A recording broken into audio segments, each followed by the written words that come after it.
అలాగే అతడికి హాని లేదు, వృద్ధి లేదు. అట్టివాడికి ఒకడి మీద ద్వేషమే లేదు. మరి రాగము లేదు. హ్మ్. గ్రహణం ఏది ఏది కావాలని తీసుకోవడం లేదు, ఏది వద్దని వదలడము లేదు. అతడు సదా సచ్చిదానంద స్వరూపుడు. ఈ సూక్ష్మాతి సూక్ష్మమైన నీ స్వరూప స్వభావాలని గుర్తెరిగి ఎరిగినను చాలదు. దాని యందు అది నేనుగా నువ్వు స్థిరపడినప్పుడు దేశ కాలాలతో, దేహాలతో, లోకాలతో నిమిత్తం లేకుండా నిరంజనుడవై, హ్మ్, నిరాలంబుడవై, నిత్యశుద్ధుడవై, అఖండ సచ్చిదానంద స్వరూపుడవై నేనున్నాను అన్న అనుభవం కలుగుతుంది. ఇంకా అట్టివాడికి దేన్ని చూస్తే భయమేస్తుంది. ఇంకా రెండోది లేదు. అంతేకాకుండా అసలు ఆ, ఏదో కావాలని ఎందుకు అనుకుంటాడు? భయము లేదు, మోహము లేదు. హ్మ్. కావాలని లేదు, పోవాలని లేదు. హ్మ్. పొందాలని లేదు, పొందకూడదని లేదు. అసలు ఏమీ లేదు. హ్మ్. కానీ ఉన్నాడు. అంతే. అది సచ్చిదానంద స్వరూపమైన జ్ఞాని స్థితి. కాబట్టి ఎట్టి స్వభావమును లేక అనిర్వాచ్య స్వభావము గలవానికి, అంటే ఎన్న సఖ్యము కాని వానికి, ఇట్టిదని చెప్పడానికి వీలు లేని స్వభావము గల జ్ఞానికి ధైర్య వివేక నిర్భయాది ధర్మములు ఉంటాయా? ధైర్యంగా ఉండాలి, వివేకంగా ఉంటాం. ఉండాలి, ఆ, వైరాగ్యం కలిగి ఉండాలి అన్న మరి ధర్మాలతో పని లేదు కదా. పని లేదు. సచ్చిదానంద సదానంద రూప సచ్చితాత్మనకు ఈ ధర్మాలతో పని లేదు, అసలు ధర్మాలే లేవు. లేవు. ఉమ్, పని ఉన్న వాడికి ధర్మాలు. హ్మ్. ఎందుకంటే ఏ పని పడితే ఆ పని చేసేస్తే వాడు ఆ, నాశనం అయిపోతాడని ధర్మాలు పెట్టారు. హ్మ్. అసలు పనే లేదు, ఇంకా ధర్మాలతో ఏం పని లేదు. ఎందుకంటే ఈ ధర్మాల వల్ల పొందవలసింది ఏమీ లేదు. హ్మ్. తాను ఉన్న తర్వాతనే ఏదైనా. దానిలోంచి ఏదైనా ఒక భావన లేస్తే దానికి ఈ ధర్మాలు, ఈ హ్మ్. తంతులు ఇవన్నీను. హ్మ్. హ్మ్. ఉం? హ్మ్. ఆ లేచింది తానని ఎప్పుడు అనుకోవట్లేదు అతడు. మరి ఆ లేచిన దానికి ఉన్న ధర్మాలు తనకెందుకుంటాయి? ఉండవు. అది ఆ, సూర్యాస్తమ సూర్యోదయాలు అన్న ధర్మాలు సూర్యుడికి లేవు. లేవు. కానీ సూర్యుడికి ఉన్నట్లు మనం చూస్తున్నాం. హ్మ్. అలాగే సచ్చిదానంద స్వరూపమే నాకు మరి జ్ఞాన అజ్ఞానాలు లేవు, హ్మ్. రాగద్వేషాలు లేవు, నిద్రా మెలకువలు లేవు. కానీ ఉన్నట్టు మనం చూస్తున్నాం. ఉం? హ్మ్. లేవని తెలుసుకున్నావు, అయినా ఉన్నట్టే చూస్తూ ఉంటావు. హ్మ్. నువ్వు చూసేంత మాత్రాన దానికి ఉన్నాయా ఏమిటి? లేవు. లేవు. ఆ, లేవని ఖచ్చితంగా. తెలిస్తే ఇంక చూడవలసిన పనే లేదు. పనే లేదు. పనే లేనప్పుడు ఇక నీ పనుల్లో ఏ పాపాలు లేవు, ఏ తాపాలు లేవు. హ్మ్. ఉం? పని హ్మ్. ఉంటే కదా అంతే. పాపాలు, తాపాలు, రోగాలు. ఆ పని కోసం ఈ దేహం అనే పరికరాలు, ఆ పరికరాల యొక్క వృద్ధి క్షీణాల పట్ల సుఖ దుఃఖాలు పనున్నవాడికి కదా. అంతే. ఇంక అసలేం లేవు. పనే లేని వాడికి పరికరాలు అక్కర్లేదు, పరికరాలు లేని వాడికి పనులు చేయడు కాబట్టి దాని ఫలాలు బంధాలుగా రావు. హ్మ్. కాబట్టి నేను పని లేని వాడను అని తెలుసుకో. పరికరాలన్నీ ఊడిపోతాయి. ఆ పరికరాల్లో దూరి దూరి ఉన్న సమస్త అజ్ఞాన భావాలు రాలిపోతాయి. స్వస్వరూపుడుగా నీవు సదా నిలిచి ఉన్నావన్న జ్ఞానం నీలో అప్పుడు స్థిరపడుతుంది. జ్ఞానం వల్ల తప్ప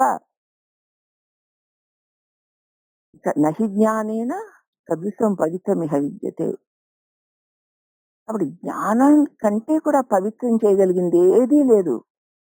ఒక్క స్వస్వరూప జ్ఞానము వల్ల మాత్రమే సమస్త బంధాలు తొలగిపోతాయి తప్ప ఇంకా ఎంత గొప్పమైనా సరే బంధాలు కలుగుతూనే ఉంటాయి. నీ స్వరూప జ్ఞానమే నీకు బంధరహిత స్థితిని కలిగిస్తుంది. అట్టివాడే జీవన్ముక్తుడు. జీవన్ముక్తుడగు ఆత్మజ్ఞాని దృష్టిలో స్వర్గము లేదు, నరకము లేదు. హ్మ్. అయితే నాస్తికులు కూడా స్వర్గ నరకము లేవనే చెప్తున్నారు కదా స్వామి. నాస్తికులు అలాగంటారు కదా, ఈ లోకంలో మనం పుట్టాం కాబట్టి మనకి ఇంద్రియాలు ఉన్నాయి కాబట్టి లోకంలో విషయాలు ఉన్నాయి కాబట్టి కా- ఎవడికి అందినంత వాడు, ఎవడికి నచ్చిందని వాడు అనుభవిస్తా తర్వాత శరీరం నశించిపోయాక శరీరం చచ్చిపోతుంది. హ్మ్. నాకు అంచేత నాకు స్వర్గ నరకాలతో పని లేదు హ్మ్.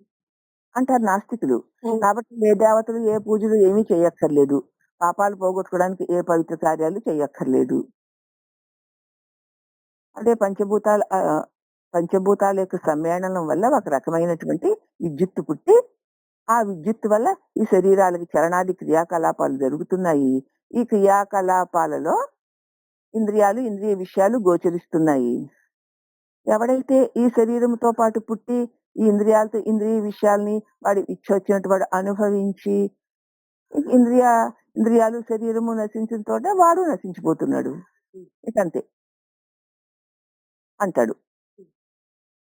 మన వాడు అదే చెప్తున్నారు నాస్తికులు. వాళ్ళకు కూడా స్వర్గం అక్కర్లేదు, నరకం అక్కర్లేదు. భూమిలో తనకు అందినంత తాను తన ఇష్టం వచ్చినట్టు అనుభవించడమే స్వర్గం. అందుకోలేక దానికోసం ప్రయత్నాలు చేస్తూ పాటుపడడమే నరకం. అంతే. అసలు స్వర్గం నరకం అందానికి అక్కడ ఉనికే లేదు అని వాళ్ళు చెప్తున్నారు. అలా అయితే స్వామి మరి జ్ఞాని దృష్టిలో స్వర్గము నరకము లేదు అంటున్నారు. అయితే నాస్తికులు కూడా స్వర్గ నరకాలు లేవని చెప్తున్నారు కదా స్వామి. అందువల్ల జీవన్ముక్తుడికి నాస్తికుడికి భేదం లేదనమాట. నాస్తికుడిగా ఉంటే వాడు జీవన్ముక్తుడు అయిపోతున్నాడు అనమాట. నాస్తికుడు కూడా అలాగే ఉన్నాడు కదా. ఏ బంధాలు లేవు, ఏ బాధలు లేవు, పాప భయం లేదు, భీతి లేదు, తప్పు లేదు, ఒప్పు లేదు, చెయ్యొచ్చా అని లేదు, చేయకూడదానా లేదు. వాడికి కావలసినంత అందుకోగలిగినంత అందుకొని అనుభవించడమే అన్నట్టు కదా ఉంటాడు నాస్తికుడు. మరి అసలు స్వర్గ నరకాలతో పనే లేదు, పాప భీతే లేదు. నాస్తికుడికి అలాగే, జ్ఞానికి అలాగే ఏమీ ఉండమంటున్నారు. మరి నాస్తికులందరూ జ్ఞానులేనా స్వామి అని అడుగుతున్నాడు. నాస్తికుని దృష్టిలో లోకం ఉంది, పరలోకం లేదు. ఉంది కాబట్టి అనుభవిస్తున్నాడు. ఈ లోకం లేదని అండు నాస్తికుడు. ఈ లోకం ఉంది నాయన, పరలోకం లేదు. మరియును అతని దృష్టిలో ఆత్మ లేదు. ఆధారముగా దేహేంద్రియ మనోబుద్ధులకి శక్తినిస్తూ వ్యవహార సహితము చేసేటువంటి ఆత్మ కూడా లేదు. మరైతే వాడు ఎలా కదులుతున్నాడు అని అనుకోవచ్చు. ఒక బొమ్మకి కీ ఇస్తే కీ ఉన్నంతసేపు ఆ బొమ్మ ఆడుతుంది, ఆ కీ పోయాక ఆడదు.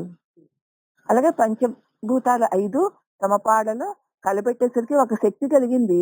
ఆ శక్తి ఉన్నంతసేపు ఈ దేహం ఆడుతుంది, శక్తి అయిపోయాక పోతుంది. అంతే. కాబట్టి ఒక ఆత్మ, ఆ పరమాత్మ అనేటువంటి ఆ దివ్యత్వం కూడా వాడి దృష్టిలో లేదు. అతడు అంత ఎన్నో శూన్యమే తలంచుతుంటాడు. ఏం లేదు, అలా అలా ఏదో అలా అంతే అంటాడు. మరియు జీవన్ముక్తుడు జ్ఞాని దృష్టిలో ఇహలోకము పరలోకము రెండూ లేవు. ఇప్పుడు ఇక్కడ అనుభవింపబడే లోకం కూడా లేదు జ్ఞానికి. ఆ నాస్తికుడికి ఇహలోకం ఉంది, పరలోకం లేదు. కానీ జ్ఞానికి ఇహలోకము కూడా లేదు. మరి ఏమిటంటే స్వతంత్ర పరిపూర్ణ పరమాత్మయే ఇహలోక పరలోక భేదము లేకుండా అంతటా వ్యాపించి ఉంది. జ్ఞాని దృష్టిలో ఆత్మ కంటే వేరైన వస్తువు ఏదీ లేదు అనుభవించడానికి. నీకంటే ఏదైనా ఉంటే కదా అనుభవించడానికి. మరి జ్ఞాని దృష్టిలో తనకంటే వేరుగా ఏ వస్తువు లేదు. ఇహలోక పరలోకాలు కూడా లేవు. ఎందుకు లేవు? ఉన్నది తానే. అతడికి ఏదైనా ఉంది అని అనుకోవాల్సిన పనే లేదు. తనకంటే వేరైన వస్తువే లేదు. అంతా తానే అయి ఉన్నాడు. తాను కోరవలసింది గాని విడవవలసింది గాని ఏదీ లేదు. కానీ తానున్నాడు. మరి ఈ నాస్తికుడి దృష్టిలో కోరవలసింది పొందవలసింది బోల్డంతుంది. అందినంత శక్తి ఉన్నంత వరకు అనుభవించి అయిపోవడమే, ఏమీ లేదంటాడు. అలా అలా ఏదో వచ్చేసి ఏదో అయిపోయి ఏదో పోతుందంటాడు. మరి అక్కడ ఇవన్నీ పోతుంది అని తెలుసుకునేవాడు అక్కడ ఉన్నాడు కదా. వాడెవడు అంటే అగో ఆ కీస్తే ఆ కోతి బొమ్మ ఆట ఆడినట్టు దీనిలో ఈ వ్యవహారాలు చేసేవాడు అటువంటి వాడే. వాడికి స్వయం లేదట. అవునా? స్వయంగా ఏమీ లేనప్పుడు ఇష్టాలు ఎలా ఉన్నాయో అందిందాన్నంతా అందిపుచ్చుకొని ఆనందిద్దాం అని భావిస్తున్నటువంటి వాడు ఎవడు? కోతి బొమ్మకి ఒక చేతికి డప్పు ఇచ్చి కదా, ఇస్తే ఒక డప్పు ఒక్కటే కొడుతుంది. అది అంతే. ఆ డాన్స్ చేస్తుందా? చేయదుగా. ఇక్కడికి అక్కడికి పరుగులు పెడుతుందా? పెట్టదుగా. పెట్టదు. మరి అలాగా ఆ కీచిన బొమ్మ వలె వీరికి ఒక ప్రత్యేకమైన వాడెవడూ లేడు అని నువ్వు అంటూనే, మళ్ళీ ఇక్కడ ఈ శరీరంలో ఉంటూ ఇది బావుంది, అది బావుంది, ఇది కావాలి, అది కావాలి, అది పొందాలి, ఇది పొందాలి, ఇది అందుకోవాలి, అది అందుకోవాలి, ఇది జురుకోవాలి, అది జురుకోవాలి అంటూ ఆ ప్రయత్నాలు ఎందుకు చేస్తున్నావు మరి? అక్కడ ఎవడో ఒకడు చేసేవాడు లేకపోతే జరగదు కదా! జరగదు. అది చేసేవాడికి కూడా ఇష్టాది, రాగద్వేషాది భావాలు ఉన్నాయి కదా మరి. హ్మ్. మరి ఎందుకున్నాయి? ఎవరికున్నాయి అవి? నీకే కదా! మరి అసలు నేను లేనంటున్నావు? లేని వాడికి ఇవన్నీ ఎందుకుంటాయి? నేనన్నది లేదు శూన్యం అంటున్నాడు. హ్మ్. హ్మ్. జ్ఞాన దృష్టితో సహా నిజంగా శూన్యమే మరి. నేనన్నది లేకపోవడం నిజమే. శూన్యం అన్నది మాత్రం నిజం కాదు. అదే. కాబట్టి వీడు నేనన్నది లేదు శూన్యం అంటాడు. అదే. శూన్యం అంటూనే నేను నే ఉంచి వాడి రాగద్వేషాది వ్యవహారాలన్నీ చేస్తున్నాడు. చేస్తున్నాడు. పాపం ఇతడు ఎటువంటి వాడు? ఎటువంటి వాడు? నాస్తికుడు అనబడేటువంటి వీడు పరమ మూఢుడైన అజ్ఞాని. అవునా? హ్మ్. మరి వాడు కూడా వేదాంత మాట్లాడిన మాటలే మాట్లాడుతున్నాడు కదా! మరి నేనన్నదే లేదు. ఈ జగత్తన్నదే లేదు. హ్మ్. ఉన్నా కూడా ఉన్నట్టుంటుందే గాని ఇది లేనిదేను అని కూడా జ్ఞానం అంటున్నాడు కదా! సేమ్ అవే మాటలు వీడు అంటున్నాడు. హ్మ్. మరి వాడికి వీడికి తేడా ఏమిటి? వీడు ఈ జగత్తు ఉంది. దీనిలో ఉన్న వాటిలన్నిటిని కూడా అనుభవించిన తర్వాత ఇక ఏమీ ఉండదు అంటున్నాడు. జ్ఞాని అసలు ఈ జగత్తే లేదు అనుభవించడానికి. హ్మ్. నాకు అనుభవించవలసిన అవసరమే లేదు లేదు. స్వరూపుణ్ణి అని జ్ఞాని అంటున్నాడు. ఆ! ఇదిగో వీడికిను జ్ఞానికిను నాస్తికుడికి జ్ఞానికి ఉన్న భేదం ఇది. కానీ వాడు మాట్లాడే మాటలను బట్టి చూస్తే జ్ఞాని కంటే గొప్ప మాటలు మాట్లాడుతున్నారు. హ్మ్. అవునా? అవును. శాస్త్రాలు చూస్తే మత్తెక్కి కళ్ళు తాగి మత్తెక్కి ముళ్ళు గుచ్చుకుని తేలు కుట్టినటువంటి కోతి చేసే చిందులన్నీ చేస్తున్నాడు. కానీ జ్ఞాని అట్లా చేయడం లేదే. చేయట్లేదు. మరి వాడు వీడు ఒకటేలా అవుతాడు? మాటలు చూస్తే ఒకటే. కాబట్టి వాడి మాటలను చూసి నీవు జ్ఞాని ఇదే మాట్లాడుతున్నాడు, అజ్ఞాని అదే మాట్లాడుతున్నాడు. వీడికి వాడికి భేదం ఏముందని అడుగుతున్నావేమో. వాడు చేసే శాస్త్రం జ్ఞాని చేయడం లేదు. హ్మ్. వాడికి ఉన్న భావాలు జ్ఞానికి లేవు. లేవు. వాడికి ఉన్నటువంటి అనుభవించాలనే కాంక్షలు జ్ఞానికి లేవు. హ్మ్. లేకపోయినా అన్ని ఉన్నా నిర్వికల్పంగా, నిరంజనంగా, నిర్మలంగా ఉన్నాయి. కాబట్టి సచ్చిదానంద శాంతపూర్ణమైనటువంటి పూర్ణుడై ఉన్నవాడు జ్ఞాని. హ్మ్. అతడికిను ఈ నాస్తికుడికి ఎటువంటి పరిస్థితుల్లోనూ పోలికే లేదు లేదు. అని స్వామి చెప్తూ, కాబట్టి నాస్తికుడి దృష్టిలోనేమో లోకం ఉంది, పరలోకం ఉంది. పరలోకం లేదు అంటున్నాడు. మరి అతని దృష్టిలో ఆత్మ కూడా లేదు. అతడంతయు శూన్యమే అంటూ ఉంటాడు. మరి జీవన్ముక్తులకు జ్ఞాని దృష్టిలో ఇహలోకము, పరలోకము రెండూ లేవు. అయితే మరి ఏమిటండి అంటే సర్వే సర్వత్రా పరిపూర్ణ పరమాత్మయే వ్యాపకమై ఉన్నది. జ్ఞాని దృష్టిలో పరిపూర్ణమైన ఆత్మ కంటే వేరైన వస్తువేదీ లేదు. జ్ఞాని నిరంతరము పరమానంద పూర్ణుడే ఉండుట చేత దేహధారణ కోసం ఇతరుల్ని ప్రార్థించడు. హ్మ్. విషయాల వెంట వెంపర్లాడుతూ తిరగడు. హ్మ్. ఏదీను దొరకని ఎడల పరితపించడు. హ్మ్. ప్రయత్నాలు చేయడు హ్మ్. అని చెప్తున్నాడు. మరి జీవన్ముక్తులకు జ్ఞాని లాభము రావాలినని ప్రార్థింపడు. ఈ మేలు కలగాలి, ఆ మేలు కలగాలి కదా! ఈ లాభాలు ఆ లాభాలు కలగాలి. ఈ బిజినెస్ చేయాలి, ఆ బిజినెస్ చేయాలి. నాకు ఈ బిజినెస్ లో లాభం రావాలి, నష్టం రాకూడదు అని అనుకుంటాడా? ఏమనుకోడు. వాడేమన్నా వ్యాపారా? కాదు. వ్యాపారి లాభాన్ని కోరేవాడు. హ్మ్. వాడికి లాభం దేని వల్ల వస్తుందో దానికోసం తాపత్రయపడుతూ ఉంటాడు. హ్మ్. కానీ జ్ఞానికి అటువంటివి లేవు కదా! లేవు. లాభాలు లోకమే లేదు. లాభాలు రావాలని ప్రార్థిస్తాడా? హుహు. ప్రార్థిస్తే అయ్యో అయ్యో ఇంత కష్టపడ్డానే లాభం రాలేదు సరిగ్గా నష్టం వచ్చిందని ఏడుస్తాడా? హుహు. అతని చిత్తము నిరంతరము పరమానంద అమృతము ద్వారా తృప్తి నొందుతున్నదై ఉన్నది. హ్మ్. తన్మయీ భావమునే అతను కోరవలసిన వస్తువే లేదు అసలు. అతనికి ఇక్కడ కావలసిన వస్తువే లేదు. హ్మ్. ఉం? హ్మ్. కాబట్టి లాభ నష్టాలతో గాని, కష్ట సుఖాలతో గాని, పాప పుణ్యాలతో గాని పనిలేని పరమ పవిత్రుడై ఉన్నాడు. వాటితో పనుంటేనే అపవిత్రత జరుగుతుంది. అంతే. వాటితో పని లేనప్పుడు ఇంకా ఆ బురదలో కాలు వేయకపోతే అది నీకెందుకు అంటుకుంటుంది? అంటుకోదు. ఎప్పుడూ పవిత్రుడైనే ఉంటాడు. కాబట్టి నిష్కాముడగు జ్ఞాని శాంత్యాది శుద్ధ సత్వగుణాదికులను చూసి వారిని స్తుతింపడు. దుష్టులకు వారిని చూసి నిష్ఠూరములాడి హింసించిన వారిని నిందించడు. ఎవరి నుంచి దేనిని కోరని వాడు శాంత్యాది గొప్ప గొప్ప గుణాలు కలిగిన వాళ్ళని చూసి ఆహా ఓహో అని వాళ్ళని స్తుతించడు. అలాగే దుష్టులకు వారు తన నిష్ఠూరాలడిన నిందలు వేసిన హింసించిన వాడని నిందించడు. నిత్యతృప్తుడై ఆనందాబ్దిలో నిమగ్నుడై సుఖ దుఃఖములు రెండింటినీ సమానముగా చూస్తూ ఉంటాడు. అసలు దేన్ని అతను పట్టించుకోడు. పట్టించుకోదు. ఎందుకు? ఎందుకు స్వరూపంలో నిరంతరం ఉంటుంది. అలా అని ఆయన మరి శాంతి శుద్ధ సత్వగుణము కలిగి పరమ పవిత్రుడై భక్తుడై చక్క అలరాడుతుని తెలిసి ఓహో ఆహా అనడు. అలాగే దుష్టుడై ధూర్తుడై అజ్ఞానపు పనులు చేస్తుంటే అసలు తను హింసించినా సరే, నిందలు వేసినా సరే వాళ్ళని ఏమీ నిందించడు. ఎందుకంటే అవి దేనికి చెందినమమ్మా? దేహానికి. తాను దేహాతీతుడై ఉన్నాడు. పైగా అన్ని దేహం నుండి తానే ఉన్నాడు. ఎవరినైనా హింసిస్తే తన్నే హింసించుకున్నట్లు, ఎవరైనా తన్ను పొగిడితే తన్నే పొగుడుకున్నట్లు.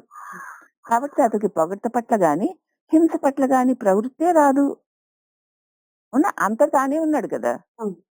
అందుచేత అతడు ఒక్క దేహమునకు పరిమితమైన వాడైతే నిందాస్తుతులకి పొంగు కుంగులు కలిగి ఉండొచ్చు, రాగద్వేషాలు కలిగి ఉండొచ్చు. కానీ అతడు అనంతుడై ఉన్నాడు. అసలు దేహ శూన్యుడై ఉన్నాడు, లోక శూన్యుడై ఉన్నాడు. శూన్యుడంటే ఏమీ లేకుండా ఉన్నాడని కాదు, తానే ఆనంద పూర్ణుడై ఉన్నాడు. అంటే ఇవేవీ లేవు, తానుగా ఆనందపూర్ణుడై ఉన్నాడు. ఇవన్నీ ఎందుకంటే ఆనందం కోసమే. అవునా? వీటి నుంచి వచ్చే ఆనందం ఎప్పుడు పూర్ణమైందై ఉండదు. అంచేత పూర్ణమైన ఆనందము లేని దాని పట్ల ఏ విధమైనటువంటి భ్రాంతి లేక తాను ఆనంద స్వరూపుని ఎరిగి తన పరిపూర్ణ ఆనందమందు తాను మగ్నుడై ఉన్నాడు.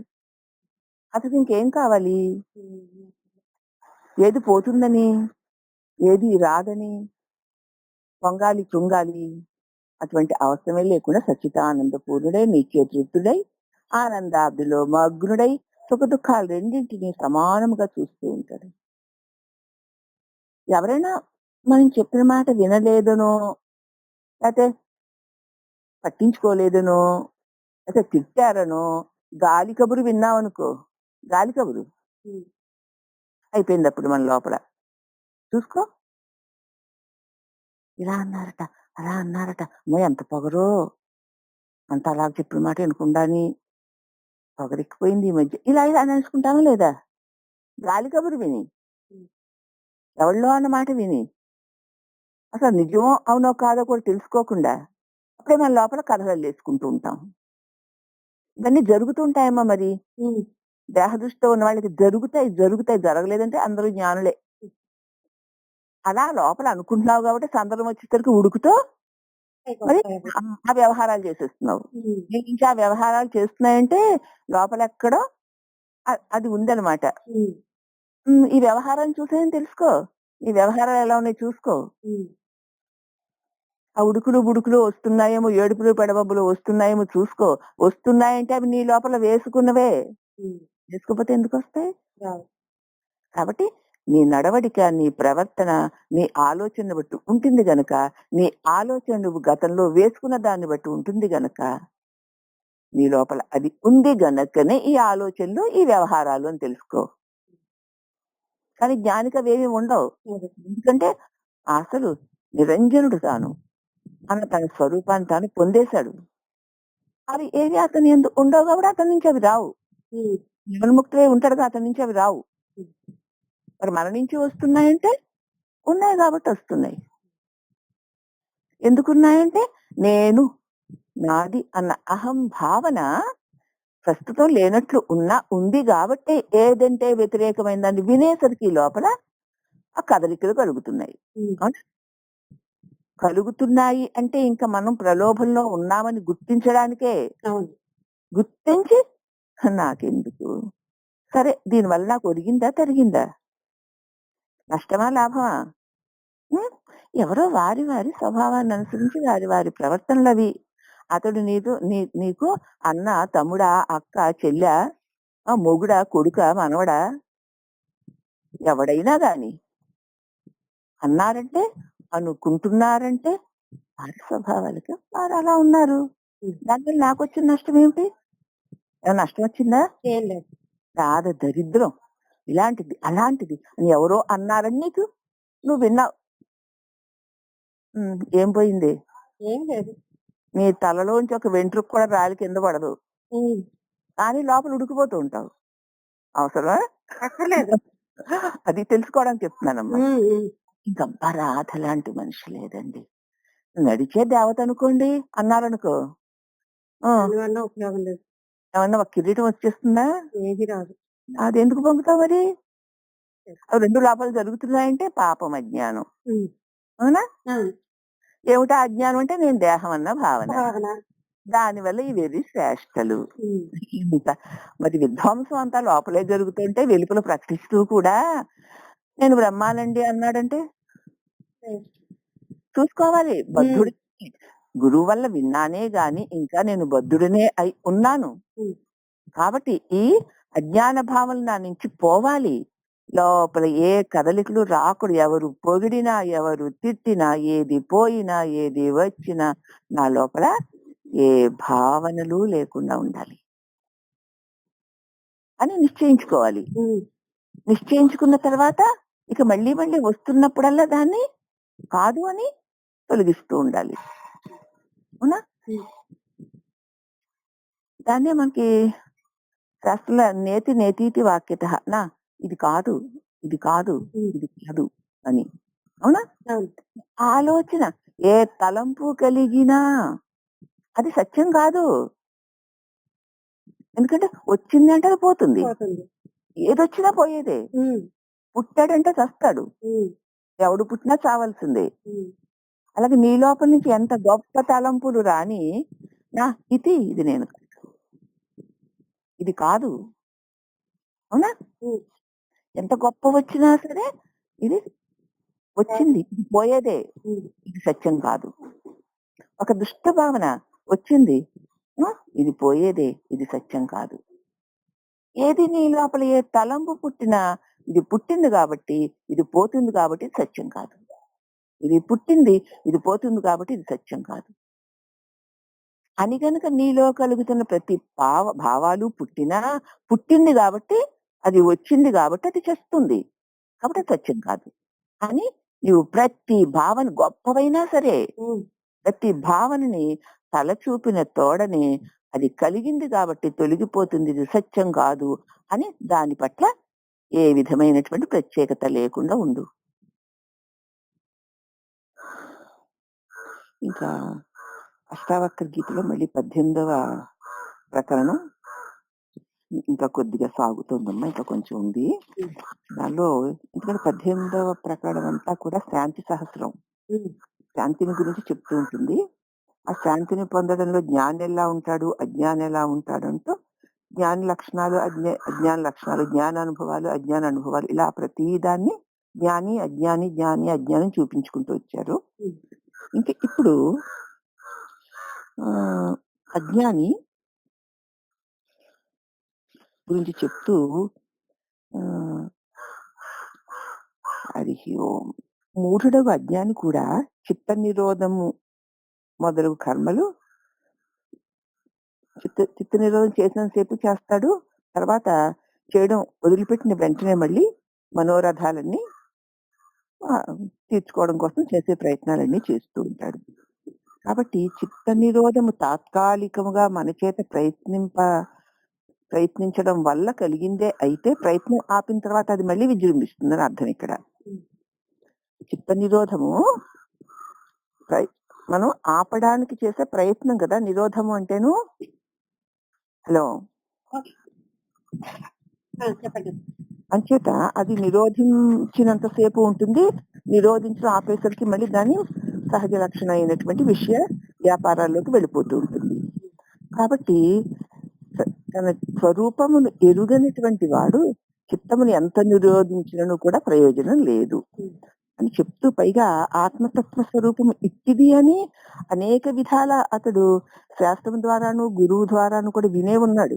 ఉమ్, విని కూడా మూర్ఖుడు తన మూఢత్వాన్ని మాత్రం వదలలేడు. తెలుస్తూనే ఉంటుంది ఉమ్, శాస్త్రం. ఆత్మ అంటే ఇది, ఇదిగో నీ స్వరూపం ఇది, దీనికి వ్యతిరేకమైనవన్నీ కూడా అన్నీ నీ భావన కల్పనలే, ఏ కల్పన లేనివాడు నువ్వు అని గురువు చెప్తున్నారు, శాస్త్రం చెప్తుంది. అతను బాగా వింటాడు కూడాను.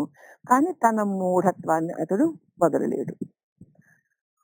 కనుక మూఢుడు చిత్త నిరోధాది ప్రయత్నమును విడిచి జ్ఞాని వలె ఒకవేళ మెలిగినా కూడా, నిర్వ్యాపారుడై ఉన్నా కూడా మనసులో విషయాలను ధ్యానిస్తూనే ఉంటాడు. దీన్ని తను ప్రయత్నం చేస్తూ అన్నిటినీ నేను అన్నిటినీ విడిచే ఉన్నాను అని అనుకుంటూ ఉన్నా సరే అతడి మనస్సు విషయాన్ని ధ్యానిస్తూనే ఉంటుంది. ఏ విషయమైనా కానీ ఉమ్, ఏదో ఒక దాన్ని పట్టుకొని అది తిరుగుతూ ఉంటుంది. ఇక జ్ఞానోదయం వల్ల సమస్త అధ్యాస కర్మలు నష్టమైపోయిన జ్ఞాని లోక దృష్టికి కర్మలు చేస్తున్న వాళ్ళకే కనపడుతూ ఉన్నను కూడా నేను ఇది చేస్తున్నాను అనేటువంటి ధ్యాస లేకపోవడం చేత నిర్లిప్తుడై నిరంతర బ్రహ్మానంద నిమగ్నుడయ్యే ఉంటాడు. ఇక ఓ శిష్య, మోహాది రూప సమస్త వికారాల నుంచి దూరుడైన జ్ఞాని దృష్టిలో ఇంకా అంధకారమే లేదు. మోహరూపంగా ఉన్నటువంటి సమస్త వికారాలని దూరం విడిచిపెట్టేశాడు ఆయన. అతని దృష్టిలో అంధకారం అనేది, అంటే తమస్సు అన్నది లేనే లేనప్పుడుగా, చీకటి అనేది లేనే లేనప్పుడు ప్రకాశంతో పని ఉంది.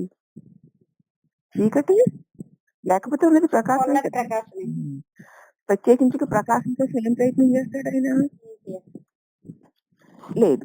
అందుచేత అజ్ఞానమే లేనప్పటికీ జ్ఞానంతో మాత్రం పని ఉంది. ఈ రెండును సాపేక్షికాలు. ఒకటి లేనప్పుడు రెండవ దాని స్థితికే ఆస్కారం లేదు. చీకటి అన్నది లేదనుకో, అసలు చీకటి లేకపోతే వెలుగు కోసం ప్రయత్నం చేయాలా? చేయక్కర్లేదు. వెలుగే లేదనుకో, చీకటి కోసం ప్రయత్నం చేయాలా? చెయ్యక్కర్లేదు. ఇది సాపేక్షికాలు. ఒకటి లేనప్పుడు రెండో దానికి స్థితే లేదు. చీకటి ఉంది గనకనే వెలుగు అంటున్నాం, వెలుగు ఉంది గనకనే చీకటి అంటున్నాం. అవునా? అవి రెండు సాపేక్షికాలు. అంటే ఏమిటనమాట, దాని వల్లనే కదా అంధకారము ప్రకాశం అంటాము. జ్ఞాన దృష్టి వల్ల లౌకిక దృష్టి నష్టమైన తర్వాత చూడు, ఇక్కడ ఆ సాపేక్షికాన్ని ఒకదాని మీద ఒకటి ఆధారపడి ఉన్నది సాపేక్షకం అంటామమ్మా. చీకటే లేదనుకో, ఇక దేనికోసం ప్రయత్నం చేస్తావు? వెలుగు కోసం ప్రయత్నం చెయ్యక్కర్లేదు. వెలుగే లేదనుకో, ఉన్న చీకటే. అవునా? అంటే అక్కడ ప్రయత్నాలు ఏమీ అక్కర్లేదు. కాబట్టి లౌకిక దృష్టి వల్ల కదా అంధకార ప్రకాశాల భావన, లోక దృష్టిలో చూసి కదా ఇది చీకటి ఇది వెలుగు అని భావన. జ్ఞాన దృష్టి వల్ల లౌకిక దృష్టి నష్టమైపోయిందనుకో, ఇక అంధకార ప్రకాశం ప్రసక్తి అక్కడ ఉండదు కదా. లౌకిక దృష్టి అంటే అజ్ఞానం అనుకుందాం కదా, జ్ఞాన దృష్టి అంటే ప్రకాశం అనుకుందాం. ప్రకాశము వల్ల లౌకిక దృష్టి అయినటువంటి జ్ఞానము వల్ల లౌకిక దృష్టి అయిన అజ్ఞానం నశించిపోయిందనుకో, ఇంకేం ప్రయత్నం ఉంటుంది? ఎందుకంటే ఏదైతే నశించగలదో దాన్నే మనం నశింప చేయగలం. నశింప చేయడానికి వీలు లేని దాన్ని మనం ఎలా నశింప చేయగలం? అందుచేత నశింప చెయ్యబడేది అయి ఉండడం చేత లోక దృష్టిని మనం నశింప చేసేయచ్చు. నశింప చెయ్య రానిదై ఉండడం చేత స్వరూపాన్ని ఎవ్వరూ నశింప చెయ్యలేరు. మరి అసలు ఎవ్వరూ నశింప చెయ్యలేనిదే నీ స్వరూపమైనప్పుడు దేని నాశనం కోసం ప్రయత్నం చేస్తావు? దేని ప్రయోజనం కోసం ప్రయత్నం చేస్తావు? అవునా? హ్మ్. ఇంకేం కావాలి? నాశనమే లేని వస్తువు నువ్వు. హ్మ్. అట్టి నువ్వు నాశనమే లేని వాడివై ప్రకాశిస్తున్నావు. హ్మ్. ఇక అట్టివాడు నాశనము కలుగు వాటి వైపుకు చూస్తాడా? చూడడు. హ్మ్. సూర్యుడెప్పుడూ చీకటిని చూడనేరడు. హ్మ్. అలాగనే స్వస్వరూపమును పొందిన వాడికెప్పుడు జగత్తుని చూడడు. వాడెంత లెక్క వెతికిన వాడికి ప్రకాశమే కనిపిస్తూ ఉంటుంది. సూర్యుడు చీకటిని వెతకడానికి వెళితే ఎంత దూరం వెళ్ళినా అతనికి ప్రకాశమే తప్ప చీకటి కనిపించదు. హ్మ్. అలాగే తన స్వరూపము సచ్చిదానంద స్వరూపము అన్న దానిని తన స్వరూపంగా ఎరిగిన వాడికి ఇక అసత్తు, జడ, దుఃఖమైన జగత్తు ఎంత వెతికినా కనపడదు. కనపడుతుందా? కనపడదు. ఎంచేత? ప్రకాశమే ఉంది. ఆ! సూర్యుడు చీకటిని చూడలేనట్లు స్వస్వరూపమును పొందినటువంటి జ్ఞాని జగత్తుని చూడనే లేడు. ఎందుకంటే చూడవలసిన పని లేదు. లేదు. అతడి చేత అన్నీ చూడబడాలే గాని హ్మ్. ఆ! హ్మ్. చూడబడే వాటి వల్ల తాను తెలియబడేవాడు కాడు. కాడు. అది. అంచేత అతడు తన స్వరూపమును తాను పొందుటకు ఏమీ చెయ్యక్కర్లేదు. హ్మ్. ఏది అయినా సరే ఒకవేళ ఉండదు. ఉన్నా సరే తానే అన్న స్థితిలో అతను స్థిరపడిపోయాడు. ఇంకా అతడు తన చేత చూడబడేదేమీ ఉండదు. లోకులు సూర్యుడు లేడని, అందుచేత చీకటిగా ఉందని, హ్మ్. సూర్యుడు వచ్చాడని, అందుచేత వెలుగ్గా ఉందని అనుకుంటాం మనం. అవునా? హ్మ్. హ్మ్. కానీ సూర్యుడు రాను లేదు, పోను లేదు. హ్మ్. మరి వచ్చాడా? పోయాడా? లేదు. ఉన్నాడంతే. ఉన్నాడు కదా! హ్మ్. ఇంకా అతడిలో చీకటెక్కడుంది? లేదు. సూర్యుడు లేడండి, అందుచేత చీకటిగా ఉంది అంటాం. హ్మ్. సూర్యుడొచ్చాడండి, అందుచేత వెలుగ్గా ఉంది అంటాం.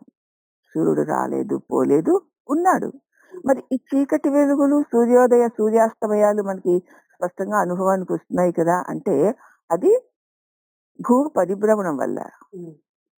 ఇక్కడ మనో వాసన వికారాల వల్ల అలా కనపడుతుంది. లోకంలో భూ పరిభ్రమణం వల్ల రేయింబవళ్ళు ఏర్పడుతున్నట్లు, కానీ సూర్యుని యందు ఎప్పుడునూ చీకటి లేదు అని స్పష్టంగా మనకి ఎలా తెలుస్తోందో, అలాగనే స్వస్వరూప సూర్యుడు సదా వెలుగుతూనే ఉన్నాడు. అఖండ తేజోమయమై సచ్చిదానందమై ఉన్నాడు. అతడి యందు అజ్ఞానం అన్నటువంటి చీకటి లేనే లేదు.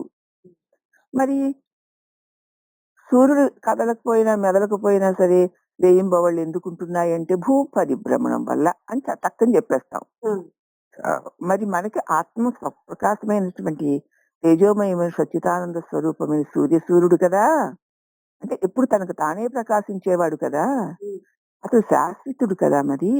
మరి ఈ అజ్ఞానము వల్ల ఈ ప్రపంచము, ఈ నానాత్వము మరి గోచరిస్తోంది కదా! మరి సూర్యుడికి అసలు అజ్ఞానం అన్నదే లేదంటూ మరి ఈ అజ్ఞానం ఇక్కడ మనకు కనపడుతోంది కదా! సూర్యుడు ఎప్పుడూ లేకుండా అన్నది లేదు. ఎప్పుడూ ఉన్నాడు అంటూ ఉండగానే మనకి ఇక్కడ చీకటి ఉన్నట్లు, ఒక పక్కనేమో సూర్యుడెప్పుడూ ఉన్నాడండి. హ్మ్. సూర్యుడికి ఉదయాస్తమయాలు లేవు అంటున్నాం. హ్మ్. సూర్యుడు ఉదయించాడు, సూర్యుడు అస్తమించాడు అంటున్నాం. హ్మ్. ఉదయాస్తమయాలు లేని సూర్యుడు అస్తమించుట, ఉదయించుట ఎంత అసత్యమో! హ్మ్. శాశ్వత సచ్చిదానంద పరబ్రహ్మమునైనటువంటి నాయందు అజ్ఞానము, అవిద్య, మాయ దానివల్ల నానా రకాల వికారాలుగా ఈ జగత్తు తోచుట కూడా అంతే అసత్యం. అర్థమైందా? ఆ! మరి దానికి ఇంకెంత ఆశ్చర్యపోవాలి మనం? హ్మ్. ఆ!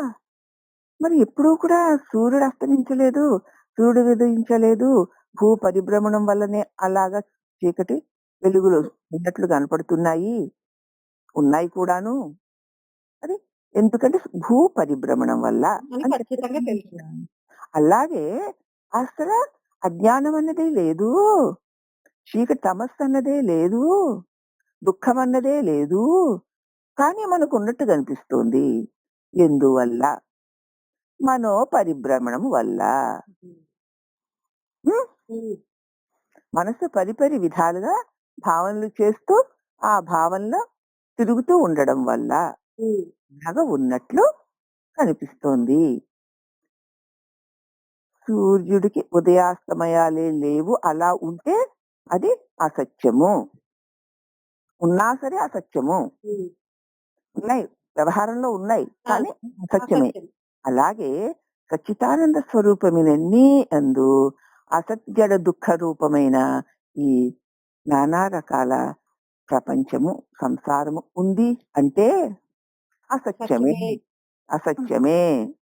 హ్మ్. కాబట్టి సూర్యుని ఉదయాస్తమయాలను నువ్వు పోలికగా తీసుకుని నీ స్వరూపమును సూర్యుడిగాను ఇదిగో ఈ మనోవికారాలు అసత్యం. మనోవికారాలు అసత్తు, జడము, దుఃఖమే స్వరూపముగా జరిగినటువంటి పంచభూతాత్మకమైన జగత్తు యొక్క మార్పులు.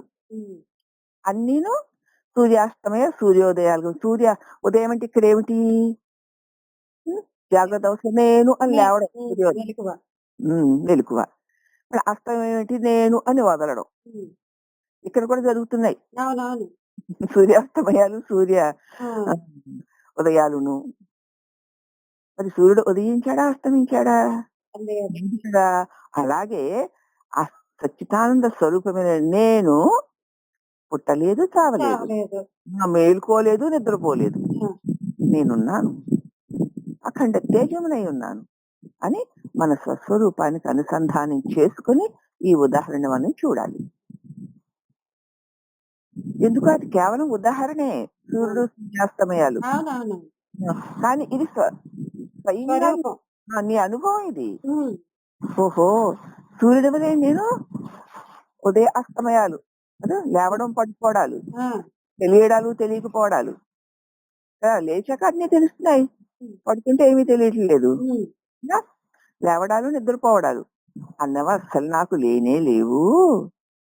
భూపరిభ్రమణం వల్ల సూర్యుడికి సూర్యాస్తమయాలు ఉన్నట్లు తోచుతున్నది ఆ సత్యములేను. అలాగే మనస్సు యొక్క నానా రకాల వికార భావాల వల్ల ఇప్పుడు మేలుకోవడం, నిద్రపోవడం, హ్మ్. తెలుసుకోవడం, తెలుసుకోలేకపోవడం, హ్మ్. ఉండడం, ఉండకపోవడం అన్నవి నాకు ఉన్నట్లు అనిపిస్తున్నాయి. హ్మ్. సూర్యోదయ, సూర్యాస్తమయాలు సూర్యుని యందు ఎప్పుడూ లేనట్లు, లేకపోయినా భూపరిభ్రమణం వల్ల ఉన్నట్లు కనపడుతున్నది. అది ఏమిటి? సూర్యోదయం, సూర్యాస్తమయం. ఆ సత్యం. హ్మ్. సూర్యుడు సత్యం. హ్మ్. అలాగే సత్యస్వరూపుడైన నా యందు ఎప్పుడూ ఆ, ఉండడం, జ్ఞానం, అజ్ఞానం, ఉమ్, హ్మ్. హ్మ్. తమస్సు, తేజస్సు, అలాగే ఉండడం, లేకపోవడం, తెలియడం, తెలియకపోవడం అన్నవి నాకెప్పుడూ లేవు. లేవు. ఆ కానీ మనోపరిభ్రమణం వల్ల హ్మ్. రకరకాల మనోభావాల వల్ల అలా అనిపిస్తోందే తప్ప ఇది సత్యము కాదు. హ్మ్. ఆ సూర్యోదయ, సూర్యాస్తమయాలు ఈజీగా తెలిసేసుకోవచ్చమ్మా. అదే. అదే. నేను దీన్ని తలంపు లేవటము, తలంపు పడిపోవటం. దీన్నే తెలుసుకోవాలి. హ్మ్. దీన్ని తెలుసుకోవాలంటే ఎవరు మరి లేచింది నేనా? కాదు. మరి నిద్రపోతున్నది నేనా? కాదు. కాదు. అన్నీ తెలుసుకునేది నేనా? ఏమీ తెలుసుకోకుండా ఉన్నది నేనా? హ్మ్. ఏదో కావాలి, అది కావాలి, ఇది కావాలని కోరేది నేనా? కోరకుండా ఉన్నది నేనా? రాగద్వేషాలతో ఉన్నది నేనా? రాగద్వేషాలు లేకుండా ఉన్నది నేనా? కాదు కదా! ఏది నేను కాదు. ఏది నేను కాదు. అవి అలా ఉన్నట్లు కనపడుతున్నాయి అంతే. ఆ! సూర్యోదయ, సూర్య అస్తమయాలు సూర్యుడికి ఉన్నట్లే ఎలాగ లోకంలో కనపడుతున్నాయో హ్మ్. హ్మ్. ఈ నానా రకాల వికారాలతో కూడినటువంటి దేహేంద్రియ మనోబుద్ధుల వ్యవహారం అంతా కూడా నేనేనన్నట్లు, నాదే అన్నట్లు నాకు కనపడుతున్నాయి. హ్మ్. అవునా? అవును. అదే నిజమనుకున్న అజ్ఞానంలో ఇంతకాలం పడిపోయి. స్వరూప జ్ఞానం తెలియక భ్రమించాను. హ్మ్. హ్మ్. ఇప్పుడు మనం స్కూల్‌కి వెళ్ళడంలో అక్కడ మాస్టర్ గారు ఈ సూర్యాస్తమయ, సూర్య ఉదయాలను గురించి, భూమి యొక్క పరిభ్రమణాన్ని గురించి, హ్మ్. ఆ పరిభ్రమణంలో వస్తున్న మార్పులే చీకటి వెలుగులని, ఉదయ అస్తమయాలని, అసలు సూర్యుడెప్పుడు కదలడం లేదని ఆయన సైంటిఫిక్‌గా మనకి నిరూపించాను. హ్మ్. ఆ నిరూపణ అర్థమయ్యేసరికి ఓహో! భూమి తిరుగుతోంది కాబట్టి అలా అనిపిస్తుందన్నమాట. సూర్యుడెప్పుడు ఉదయాస్తమయాలు లేకుండానే ఉన్నాడని దాన్ని తెలుసుకోవడం వల్ల నువ్వు గ్రహించావు. హ్మ్. హ్మ్. అలాగే ఇక్కడ నేను ఇలా చేస్తున్నాను, నేను అలా చేస్తున్నాను, నేను లేచాను, నేను పుట్టాను, నేను పెరిగాను. నేను ఇలాగా, నేను అలాగా, నాకు తెలుసు, నాకు తెలీదు. ఇవి అన్నీ కూడా నాకు ఉన్నట్లు నాకు అనిపిస్తున్నాయి. హ్మ్. అవునా? అవును. కాబట్టి ఈ ఉన్నట్లు అనిపిస్తున్నవేవి ఉన్నట్లు ఉంటాయే గాని సత్యాలు కావు. హ్మ్. హ్మ్. హ్మ్. ఎందుకు ఇలా ఉంటున్నాయి అంటే మనసు యొక్క నానా రకాల భావన వికారాల వల్ల అలా కనపడుతున్నాయి. హ్మ్. అంటే భూపరిభ్రమణం లాగా. ఆ! ఆ! నా యందెప్పుడూ లేవు. హ్మ్. నేను సచ్చిదానంద స్వరూపుడనై ఉన్నాను. అట్టి నా యందు మనోపరిభ్రమణం వల్ల ఇవన్నీ నాకున్నట్లుగా అనిపిస్తున్నాయి. హ్మ్. ఉన్నవి నాకా? కాదు. సూర్యుడికా? కాదు. కాదు. సూర్యుడికి కానప్పుడు నీకు కాదు. కాదు. మరి ఎవరికి? నేనంటూ ఒక భావన లేచి, ఆ భావన శరీరంతో కూడి అనేక భావనలతో భావించగలిగే శక్తి ఉన్నంత సేపు భావించినంత సేపు ఉండి అది భావన ఆపేస్తే పోతుంది. హ్మ్. ఆ పోవడాన్ని నిద్ర అంటున్నాము. ఆ రావడాన్ని మెలుకువ అంటున్నాము. హ్మ్. ఎవరొచ్చారు? ఎవరు వెళ్ళారు? నేనొచ్చింది. నేను పోయింది. అసలు నేను రాలేదు. లేదు. నేను నేను పోలేదు. అసలు నేను పోలేదు. హ్మ్. ఉన్నది నేనే అన్న తెలుసుకున్న వాడికి ఇక ఒకవేళ నిజంగా వచ్చిందనుకుందాం. ఆ వచ్చిన నేను కాదు. నేను కాదు వచ్చింది. హ్మ్. తలంపు. సూర్యుడికి ఉదయం ఉదయం అయ్యింది. హ్మ్. కానీ అది సూర్యుడికి కాదు లోకులకి. అంతే. అవునా? ఆ! సూర్య అస్తమయం అయ్యింది. అది సూర్యుడికి కాదు లోకులకి. హ్మ్. అలాగే నేను వచ్చింది నాకు కాదు. హ్మ్. ఈ దేహేంద్రియ మనోబుద్ధులకి. అనుభూతులకి. హ్మ్. హ్మ్. అది సూర్య అస్తమయం సూర్యుడికి కానట్లు నేను పోయింది నాకు కాదు. లోకులకి. లోకానికి. హ్మ్. అవునా? నేనెప్పుడూ ఉన్నవాడను. ఆయన చెప్పాడు కదా! 15 అధ్యాయంలో 15 శ్లోకం. సర్వస్య చాహం హృది సన్నివిష్టో మత్తః స్మృతి జ్ఞానమపోహనం చ వేదేశ సర్వై అహమేవ వేద్యో వేదాంత కృత్వేద విదేవ చాహమని. హ్మ్. సర్వస్య చాహం హృది సన్నివిష్టో అందరి యందు ఒకే ఒక్క జ్ఞాన స్వరూపుడనై శాశ్వత స్వరూపుడనై నేనున్నాను. అవునా? అట్టి నేను ఉన్నాను గనకనే ఆహ్, ఒక నేను ఒక భావన లేచి అది దానికి తెలుసుకోవడం, తెలియకపోవడం. హ్మ్. అలాగే అజ్ఞానం, జ్ఞానం. నేను, నాది, అవును, కాదు అనేటువంటివన్నీ జరుగుతున్నాయి. లేకపోతే ఏవి జరగవు కదా! జరగవు. ఒకవేళ అది జరుగుతున్నా అవి నేను కాదు, నేనున్నాను. నా సన్నిధానంలో అవన్నీ జరుగుతున్నట్లు కనపడుతున్నాయి. హ్మ్. అలాగే సూర్యుడు అలాగే ఉన్నాడు. సూర్య సన్నిధానంలో సూర్యాస్తమయ సూర్య ఉదయాలు జరుగుతున్నట్లు అనిపిస్తుంది గాని సూర్యుడు అస్తమించలేదు, ఉదయించలేదు. అలాగే సచ్చిదానంద స్వరూపమైన నా సన్నిధానంలోనే ఒక భావన లేచి అనేక భావనలతో వ్యవహారం చేసి పోతుంది. హ్మ్. మరి ఆ పోవడాన్ని చీకటి అజ్ఞానం అంటున్నాం. ఆ రావడాన్ని వెలుగు జ్ఞానం అంటున్నాం. అంతేగాని సత్యస్వరూపమైన నా యందు రాకపోకలు లేవు. హ్మ్. హ్మ్. ఉండడం వల్ల ఏవో తెలియబడి, ఆ తెలియబడేవన్నీ నేననుకుని, అవే సత్యాలనుకుంటూ రాగద్వేషాది వ్యవహారములు అన్నవి నా నిజ స్వరూపమైన నాకు లేవు. లేదు.